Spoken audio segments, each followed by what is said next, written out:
Khurana coming up in the next 30 minutes. India's energy production set to rise from the deepest frontiers. ONGC commences first oil production from flagship deepwater asset. PM Modi terms it as a remarkable step. India summons Maldivian High Commissioner over derogatory remarks by the ministers. Indian travel agency Ease My Trip announces suspension of all Maldives flight bookings. Bangladesh Prime Minister Sheikh Hasina wins fourth straight term. Her party secures two-thirds majority in polls. US Secretary of State Antony Blinken will hold talks in the UAE and Saudi Arabia on Monday before heading on to Israel. Netanyahu pledges to continue Gaza war until all goals achieved.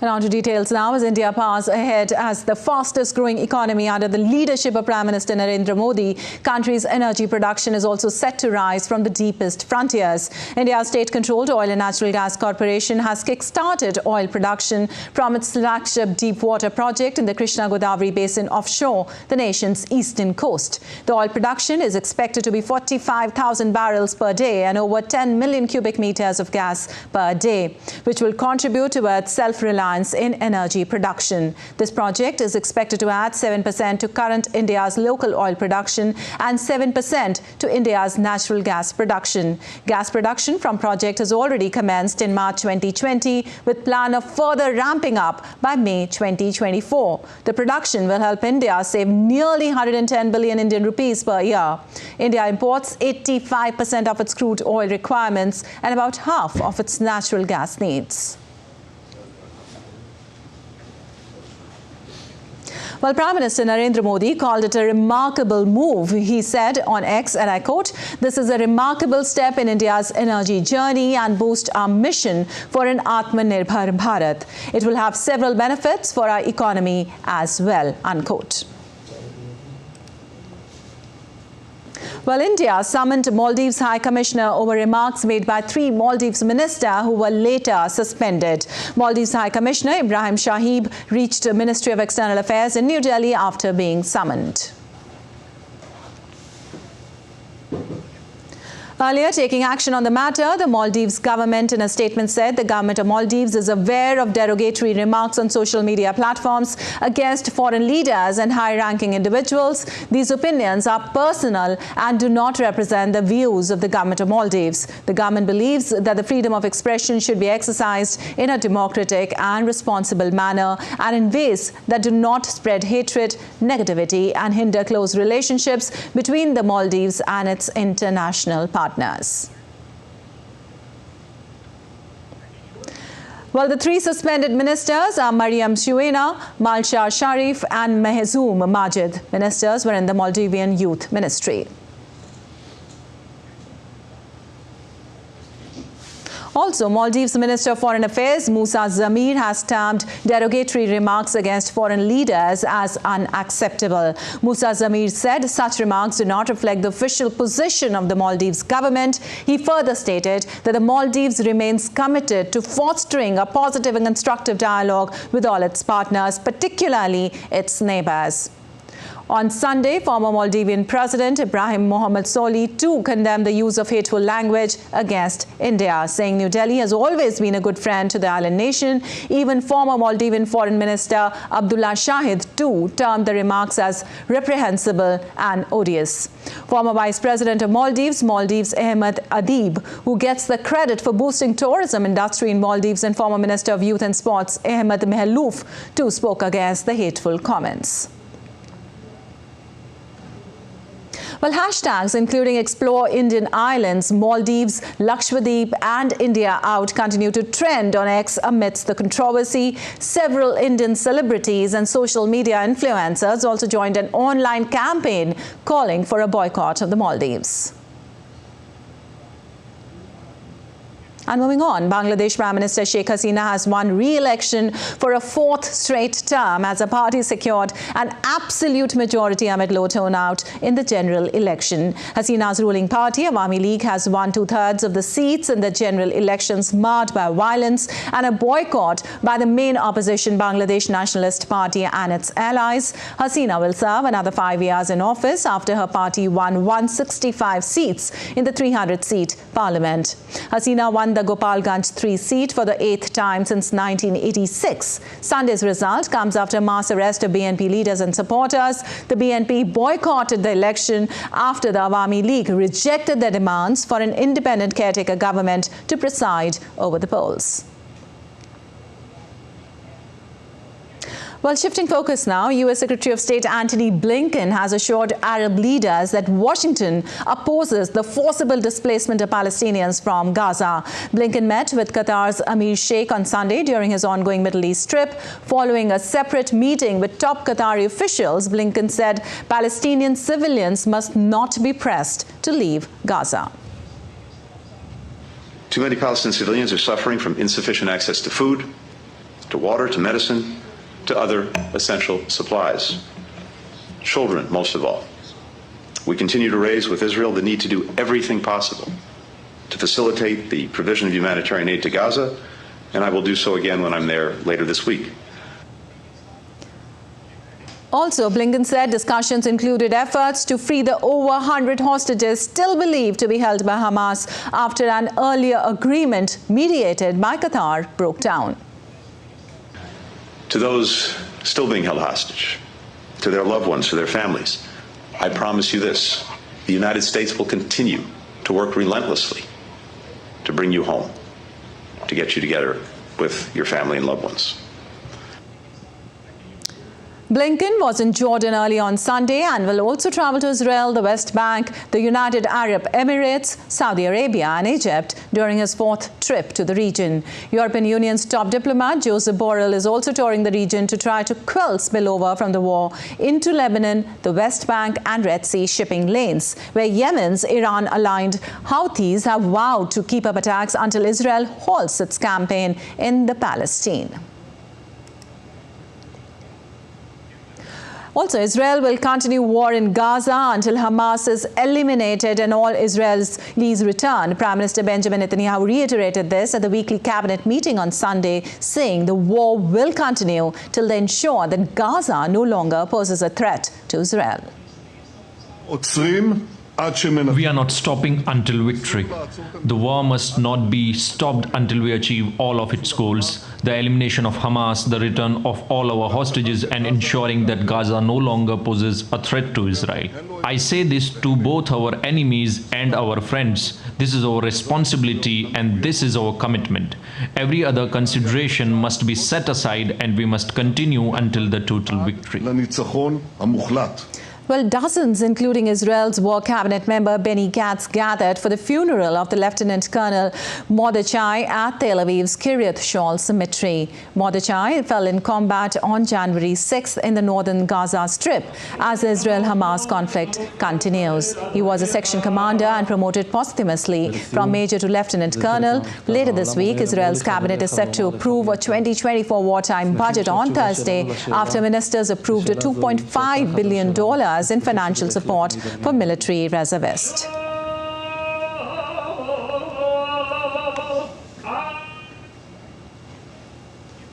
Meanwhile, family members of remaining Hamas hostages in Gaza called on Qatar and other negotiating parties on Sunday to double up efforts to secure the release of their loved ones. The family said they had meetings over the weekend with Qatari senior officials involved in negotiations. With time passing by, family members continue to express anguish that the world attention is shifting elsewhere.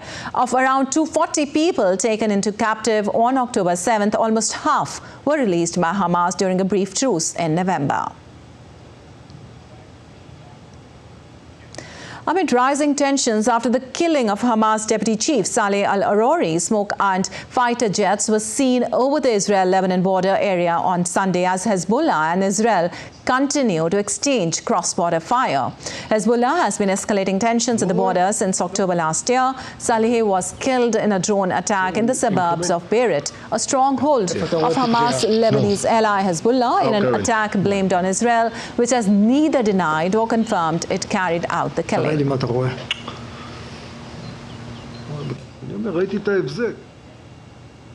Also, Russia-Ukraine continue its counter-offensives against each other. The latest battle reports say that both the countries in the move have destroyed each other's military targets by waging attacks and offensives in multiple fronts. The Russian Defense Ministry said on Sunday that the Russian forces repelled multiple attacks from Ukraine in the directions of Donetsk region, hitting Ukrainian effective forces and equipment. The Russian Air Defense Forces shot down 2 Ukrainian Su-25 fighter jets and 1 Su-27 fighter jet and destroyed 38 Ukrainian drones. Ukraine claimed its army repelled the Russian offensive in the direction of Bakhmut and Avdiivka. The Ukrainian Air Force carried out attacks on the command post and ammunition depots of Russian military personnel and equipment. Also, Ukrainian President Volodymyr Zelensky met Japanese Foreign Minister Yoko Kamikawa on Sunday on a first visit to Kyiv. Foreign Minister Yoko Kamikawa pledged Japan's continued support for Ukraine during her unannounced visit. The Japanese Foreign Ministry said in a statement that Japan would strongly demonstrate its commitment to the recovery and reconstruction of Ukraine under a public-private partnership by hosting a Japan-Ukraine conference on the 19th of February.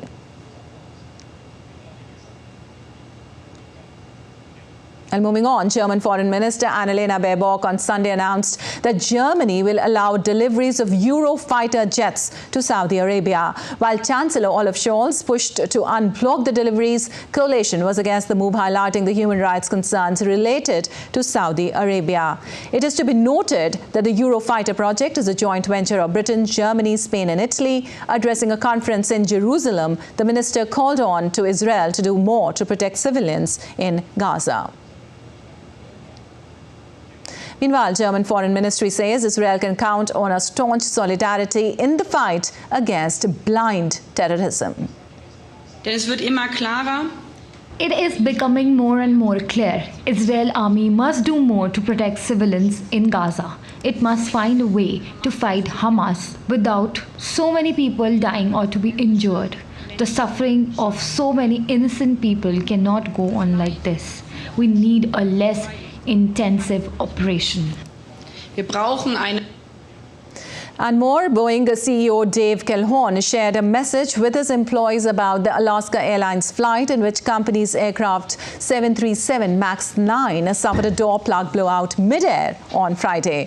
Boeing CEO said the incident is and must be the focus of the company. The company plans to hold a company-wide webcast on safety on Tuesday to address its response to the mishap. Safety checks on some Boeing jets hit a snag over paperwork as U.S. authorities searched for a missing panel that blew off a new Boeing jet. Early on Saturday, Federal Aviation Administration ordered the temporary grounding of 171 Boeing jets installed with the same panel. Meanwhile, United Airlines passengers were seen trying to rebook their flight tickets at Luis Munoz Marine International Airport after being left stranded for several days in Puerto Rico.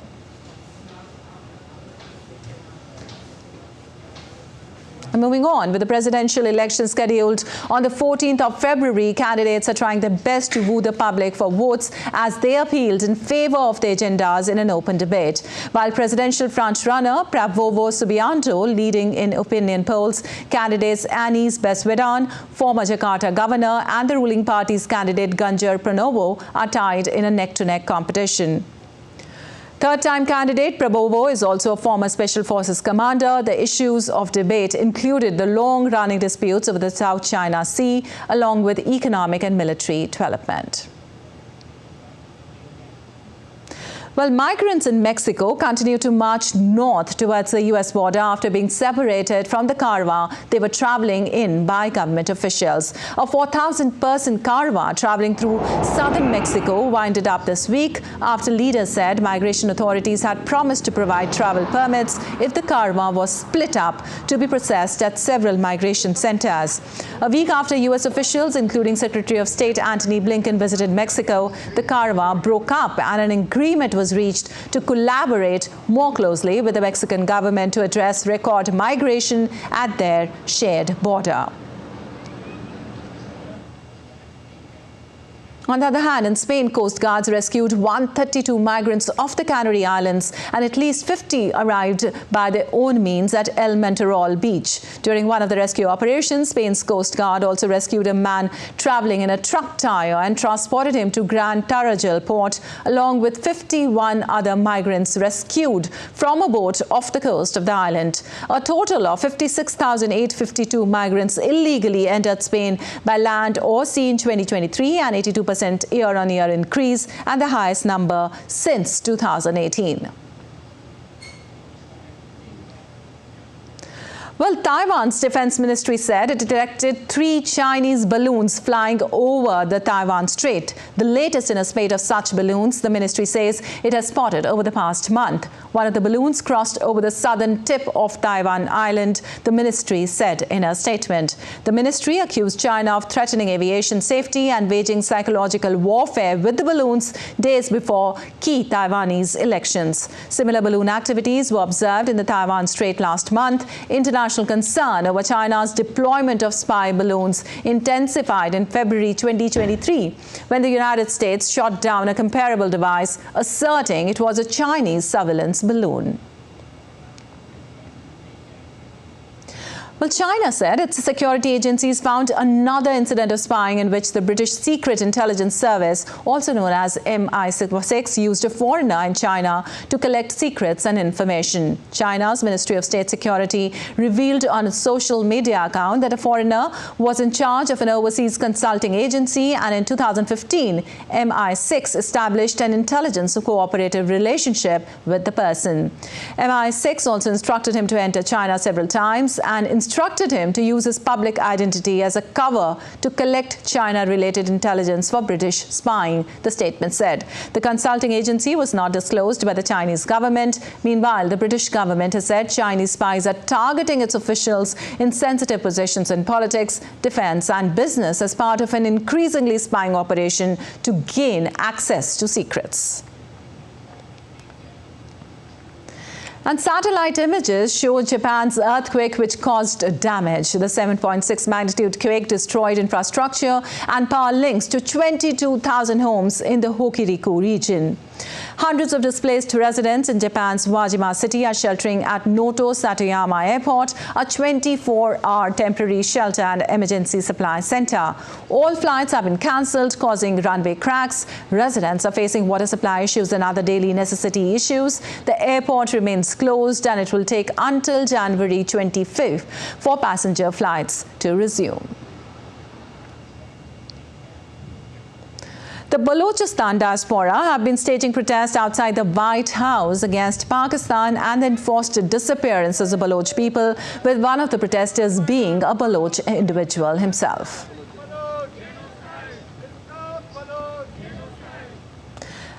In New York City, Mayor Eric Adams and Deputy Commissioner of International Affairs Dilip Chauhan attended the Mata Ki Chowki celebration in New York. Eric Adams also said, if we look at the Hindu community in New York City, this is extremely important as it gives Hindu community to celebrate and lift up their spirituality. And still to come on this edition of DD India Live. Indian Prime Minister Narendra Modi is visiting Gujarat, where he will inaugurate Vibrant Gujarat Global Summit 2024 on Wednesday. And Rohit Sharma, Virat Kohli recalled to India's T20 international squad for Afghanistan series beginning on the 11th of January. And 2024 Golden Globes Awards kick off on Sunday in California's Beverly Hills.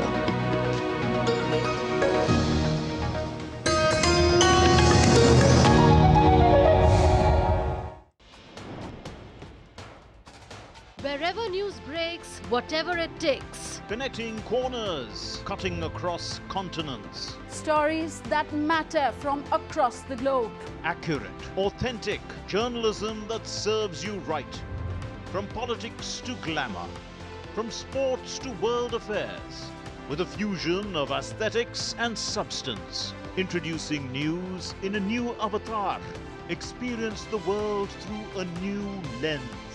Stay tuned to DD India for an exciting journey beyond borders.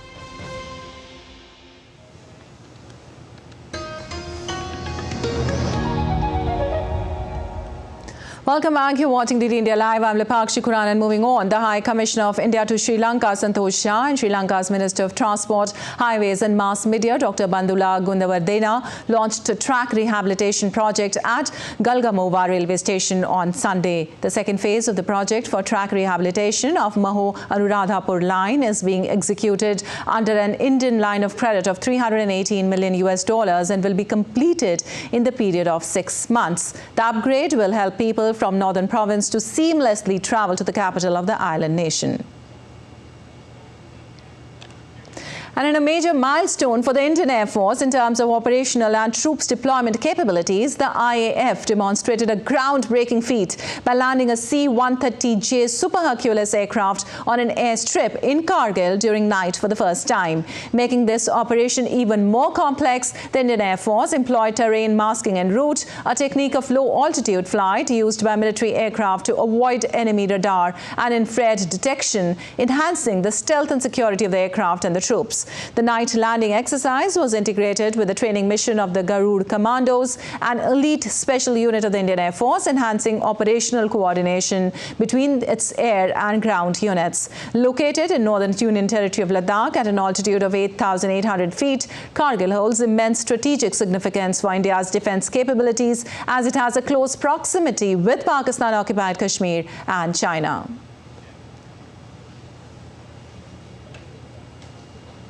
And Prime Minister Narendra Modi will be in Indian state of Gujarat for 2 days. Starting on Monday, PM will inaugurate Vibrant Gujarat Global Summit 2024 at Mahatma Mandir, Gandhinagar. Meghna Dev reports for more. Prime Minister Narendra Modi will be inaugurating the Vibrant Gujarat Global Summit in Gandhinagar, the capital of Gujarat, which is a western state in India. This global summit will be held from the 10th to 12th of January, and Prime Minister Narendra Modi will be holding talks with global CEOs as well as with head of states. Also, this time, the global summit, the theme is on Gateway to the Future. The Vibrant Gujarat Global Summit was first launched in 2003 when the current Prime Minister Narendra Modi was the Chief Minister of Gujarat. The 20th anniversary of the Vibrant Gujarat Global Summit was celebrated in September last year. Vibrant Gujarat की सफलता इसकी विकास यात्रा से भी समझी जा सकती है। 2003 में इस समिट से कुछ 100 पार्टिसिपेंट्स और डेलीगेट जुड़े थे। बहुत छोटा सा कार्यक्रम था। आज 40,000 से ज्यादा पार्टिसिपेंट्स और डेलीगेट्स इस समिट में हिस्सा लेने के लिए आना शुरू हुए हैं। 2003 में इस समिट में सिर्फ गिनती भर देशों का पार्टिसिपेशन था। आज 135 देश इसमें पार्टिसिपेट करते हैं। 2003 में इस समिट की शुरुआत में 30 के आसपास एग्जीबिटर्स आए थे। अब 2000 से अधिक एग्जीबिटर्स इस समिट में आते हैं। The summit is held biennially, but due to the COVID-19 pandemic, the summit was not held for the last 2 times. With time, the summit has evolved as one of the most reputed global forums for business networking, knowledge sharing, and strategic partnerships for inclusive growth and sustainable development. Meghna Dev's report, DD India. Also, Indian Prime Minister Narendra Modi will interact with beneficiaries of the Viksit Bharat Sankalp Yatra through video conferencing today. The program aims to inform people about the government welfare measures by ensuring that their benefits reach the targeted people in a time-bound manner. Thousands of beneficiaries of Viksit Bharat Sankalp Yatra from across the country will join the event. PM Modi will also address the gathering on the occasion.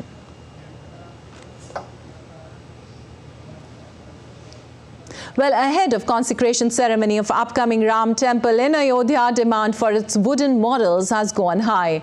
Not just the wooden replica of temple, but pens, LED lights, key rings, Lord Ram's posters are all on top demand. As a report by DD India correspondent Kriti Vadhera. Preparations are in full swing for 22nd January's consecration of Ram temple, and Ayodhya is attaining its glory every day. No, Ayodhya is a divine city. We have been brought up by hearing a lot of stories about Ram and Ayodhya. And here we got an opportunity to come here and see the Ayodhya live.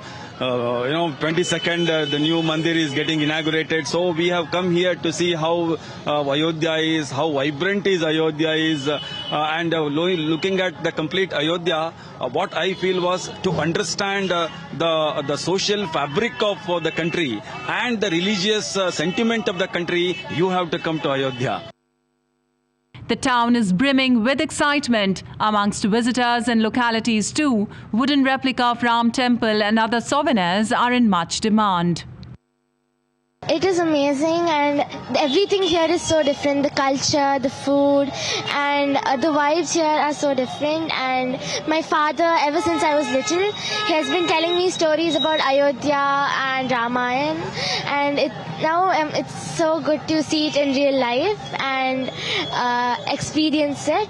And we have visited many temples such as Sarayu River, Hanuman Gadi and Ram temples and all, and it's really nice. The kind of excitement which we can see here on the streets of Ayodhya amongst the local Ayodhyaites. With camera person Shiv Suman, I am Kriti Vadhera reporting from Ayodhya Dham for DD India.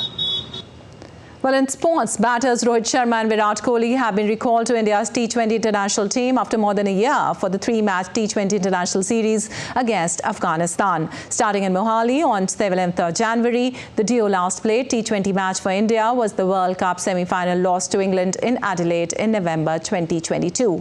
They have not been selected in the shortest format since then. Rohit would captain the side against Afghanistan as Hardik Pandya continues to remain out of action due to injury. The second T20 international will take place on the 14th of January and the third on the 17th of Jan. And the Hollywood Awards season began as the 2024 Golden Globes Awards honor the best of television and film kicked on Sunday in California's Beverly Hills. Film Oppenheimer won major categories, including for Best Motion Picture Drama. Christopher Nolan bagged Best Director for the historical drama. Cillian Murphy won Best Actor in a Movie Drama, and Robert Downey Jr. took Best Supporting Actor. Emma Stone was named Best Actress in a Motion Picture Comedy or Musical for Poor Things. Yeah.